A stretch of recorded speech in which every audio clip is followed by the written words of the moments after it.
Double ఓట్లు వేయాలి, మరి డబుల్ వేసుకున్నాం.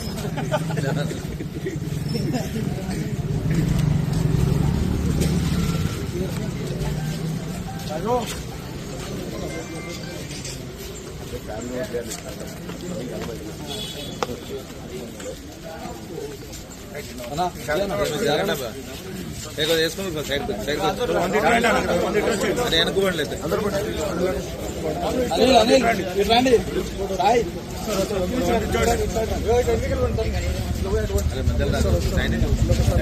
వెనుకోండి. తలకాయలు రావద్దు, తలకాయలు రావద్దు.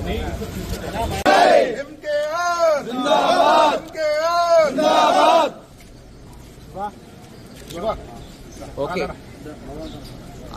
సైడ్కి వచ్చాను.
బాలనాగ్ 120 డివిజన్ ఇంద్రనగర్ అంబేద్కర్ యువజన సంఘం అధ్యక్షునిగా పుట్టపాక మదన పేరు. ఈరోజు కేసీఆర్ ఉన్నప్పుడు అభివృద్ధి పనులు ఇప్పుడు కావట్లేదు. కాంగ్రెస్ వచ్చి సంవత్సరం అయిపోతుంది, కానీ మేము అప్పటి నుండి పనిచేసాం. కాంగ్రెస్ పార్టీలో పనిచేసినా కూడా మనకి ఎక్కడ కూడా అభివృద్ధి కాలేదు. ఎవరు పోయి అడిగినా కూడా చేస్తాం అని అంటారు, కానీ పని ఎక్కడ కూడా కావట్లేదు. మాధవరం కృష్ణన్న ఉండి మాధవరం కృష్ణన్న ఆధ్వర్యంలోని పనులు బాగా జరుగుతున్నాయి. కానీ మాధవరం కృష్ణన్న కలిసి పనులు చేసుకున్నాను టీఆర్ఎస్ పార్టీలో జాయిన్ అవుతున్నాను. బాలనాగ్ డివిజన్ నుంచి మధు ఆధ్వర్యంలో పుట్టపర్తి మధు ఆధ్వర్యంలో సుమారుగా 100 మంది కాంగ్రెస్ పార్టీని చేస్తున్నటువంటి దొంగ మాటలు, దోపిడి మాటలు, అబద్ధ మాటలతో వినలేక టీఆర్ఎస్ పార్టీ ప్రభుత్వం ఉన్నప్పుడు ఏ రకంగా అభివృద్ధి జరిగింది, ఈ 14 నెలల్లో ఏ రకంగా జరిగిందని చూసి మరి కాంగ్రెస్ పార్టీకి ఎన్నో సేవ చేసినటువంటి పుట్టపర్తి మధు గారి ఆధ్వర్యంలో టీఆర్ఎస్ పార్టీలో జాయిన్ రావడానికి వచ్చినందుకు హృదయపూర్వక ధన్యవాదాలు తెలియజేస్తా ఉన్నాం. ఇదే నిదర్శనం. ఈ రాష్ట్రంలో అన్ని అబద్ధాలే. రైతులకు మోసం, ఆడపిల్లలకు పింఛన్లు ఇస్తా అని చెప్పి ముసలి వాళ్ళకు 4,000 ఇస్తాన మోసం, 2,500 రూపాయలు ఇంటింటికి ఇస్తాన మోసం, డబుల్ బెడ్రూమ్లు ఇస్తామని చెప్పిన మోసం, ఇంద్రమ్మ ఇండ్లు ఇస్తామన్న మోసం, 420 హామీలు ఇచ్చి 420 చేసినటువంటి ఈ కాంగ్రెస్ పార్టీ చేసిన మోసాలకే ఈరోజు ప్రజలు విసికెత్తి ఇవాళ ఎంత భయంకరంగా ఉంది రాష్ట్రం అంటే గొప్పలు చెప్పుకుంటా ఉన్నారు. ఇవాళ ఎంత గొప్పలు చెప్పుకుంటారు అంటే 14 నెలల్లో దేశము స్వతంత్రం వచ్చేప్పటి నుంచి చేయనంత అభివృద్ధి 14 నెలలు చేసామని గొప్పలు చెప్పుకుంటారు అంటే ఎంత దుర్మార్గంగా ఆలోచన చేయాలి. హైదరాబాద్ నగరంలో మేం కట్టినటువంటి బ్రిడ్జుల కింద రంగులేసి ఆ బ్రిడ్జే మాదంటున్నారు.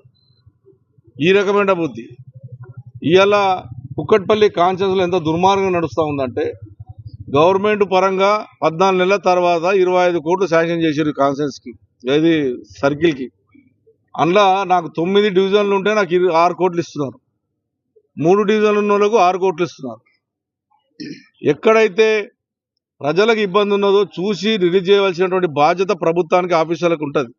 ఇది నీకింత నాకింత అని పంచుకునే విధంగా హైదరాబాద్ నగరంలో ఈరోజు కనీసం డ్రైనేజ్కి ₹1 ఇవ్వలేని పరిస్థితి, మంచిలు రాలేనటువంటి పరిస్థితి, బల్బులు ఎగలేని పరిస్థితి, ఎన్ని రకాలుగా ఈ 14 నెలల్లో ఆ రోజున నెలకు 30 నుంచి 40 కోట్లు ఖర్చు పెట్టాము ఆ రోజున కుకుట్పల్లి కాన్సెన్స్లో అన్ని రకాలుగా.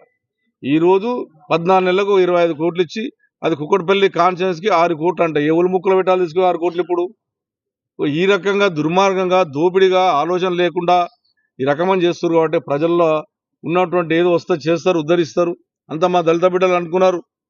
అయ్యా ఆ రోజు కేసీఆర్ గారు దళిత బంధు 10 లక్షలు పెట్టిండు, కొంతమందికి వచ్చింది, ఇంకా కొంతమంది రాలేదు. కానీ నా 12 అంటున్నాడు, మేము వస్తే మార్పు అంటున్నాడు. 12 లక్షల రూపాయలు ఇస్తారని చెప్పి ఆశపడి ఆ రోజు దళిత బిడ్డలు అందరూ కూడా కాంగ్రెస్ పార్టీ మొగ్గు చూపే అవకాశాలు చేశారు. 27 ఎస్సీ కాన్స్టిట్యూన్సీలు ఉంటే 29 మంది ఉంటే 27 కాంగ్రెస్ పార్టీని గెలిపించారు. మరి అలా దళిత బంధు ఎక్కడ పోయి 12 లక్షలు? ఆ దళిత బిడ్డలకు ఎక్కడ పోయింది ఈ రోజున దళిత బంధు? మేము కనీసం ఆ రోజున 30-40 వేల మంది కానీ ఇచ్చి చూపెట్టాం. మీరు ఈ రోజున కనీసం ₹1 ఇవ్వకుండా, దళిత బంధు పేరెత్తకుండా, మాట్లాడకుండా దళితులకు మోసం చేస్తున్న పార్టీ కాంగ్రెస్ పార్టీ, బీసీలకు మోసం చేస్తున్న పార్టీ కాంగ్రెస్ పార్టీ. అన్ని రకాలుగా మోసం చేస్తుంది కాబట్టి ప్రజలందరూ ఈ రకంగా వస్తున్నారు. మీ అందరూ కూడా ప్రజలు కూడా చూస్తున్నారు. ఎలక్షన్లు ఎప్పుడొస్తాయో మా కేసీఆర్ని ముఖ్యమంత్రి చేసుకుందామని ఆలోచనలు ఉన్నారు. ఖచ్చితంగా జరగబోతా ఉందని చెప్పి తెలియజేస్తారు. ఎమ్మెల్యే మాధవరం కృష్ణారావు గారి యొక్క ఆధ్వర్యంలో ఈరోజు మన బస్తీ ప్రెసిడెంట్ అయినటువంటి గిరిసాగర్ గారు, అలాగే మన అంబేద్కర్ ప్రెసిడెంట్ మధు గారితో సహా మనం ఈరోజు టీఆర్ఎస్ పార్టీలోకి విలీనం కావడం జరుగుతుంది. అలాగే ఎస్సీసీఎల్ ప్రెసిడెంట్లు, తర్వాత నక్సల్ కార్యకర్తలు, మిగతా వాళ్ళందరికీ, మీడియా వాళ్ళందరికీ కూడా హృదయపూర్వక శుభాభినందనలు తెలియజేస్తున్నా.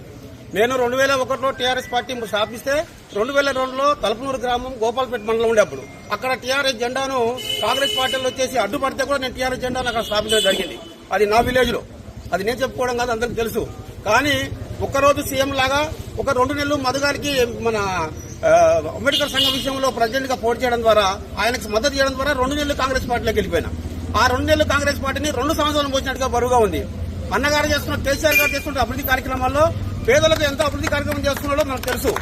మన నాన్నలు, తాతలు, రైతులు అందరూ స్టేట్ల దగ్గర వాళ్ళ దగ్గర అప్పులు తెచ్చుకొని వ్యవసాయం చేస్తున్న సందర్భంలో కేసీఆర్ గారు సీఎం అయిన తర్వాత ఈయన రైతు బిడ్డ కాబట్టి రైతుల యొక్క బాధలను ఆలోచించి ఆయన ఏం చేసిండు, రైతు బంధు పథకాన్ని మనకు ఆపదలో ఆదుకోవడానికి పెట్టాడు. ఈ రోజు ఈ ప్రభుత్వం వచ్చిన తర్వాత నాకు రైతు బంధు లేదు, నా రుణమాఫీ కాలేదు. ఇప్పటికీ నాకే కాలేదు, వేరే వాళ్ళకి కాదు. కార్యకర్తగా అన్న 2 నెలలు ఉన్నప్పటికీ కూడా నాకు ఏది కాలేదు. దాన్ని దృష్టిలో పెట్టుకుని ఈ రోజు ఎమ్మెల్యే మన కృష్ణారావు గారు మనకున్నటువంటి గుడిసెలు, ఐడిపిఎల్ గుడిసెలు ఉండే, ఐడిపిఎల్ రూమ్ల కాడికి వచ్చింది, సీసీ రోడ్ల కాడికి వచ్చింది, డ్రైనేజీలు అన్ని అభివృద్ధి కార్యక్రమాలు చేస్తున్న తరుణంలో ఆ కాంగ్రెస్ ప్రభుత్వం చేస్తున్న అభివృద్ధి కాలంలో మనకు వద్దురా బాబు, దాన్ని మనం ఆశించలేము, ఆ బరువును మనం ఎత్తిన పోయలేమని చెప్పిన రోజు దాన్ని వదులుకొని అన్నగారి ఆధ్వర్యంలో గిరిసాగర్ గారి మద్దతుతోనే ఈ రోజు మరి మన టీఆర్ఎస్ రావడం జరుగుతుంది. కాబట్టి మనందరం కూడా ఇలా కష్టపడితే నెక్స్ట్ వచ్చేటువంటి 4 సంవత్సరాలలో తిరిగి మళ్ళీ కేసీఆర్ గారిని మనం సీఎం గా గెలిపించుకుంటే అన్నగారు ఇలాగా ఎమ్మెల్యే కంటిన్యూషన్ గా ఉండిపోతుంది. కాబట్టి మన కార్యక్రమాలు అన్నింటినీ మనం అభివృద్ధితో చేసుకుంటామని కూడా నేను ఈ ముఖ్యంగా తెలియజేస్తున్నాను. బీఆర్ఎస్ పార్టీ నాయకత్వం, జై బీఆర్ఎస్, జై బీఆర్ఎస్, జై బీఆర్ఎస్, కిషన్ నాయకత్వం, కిషన్ నాయకత్వం, కిషన్ నాయకత్వం.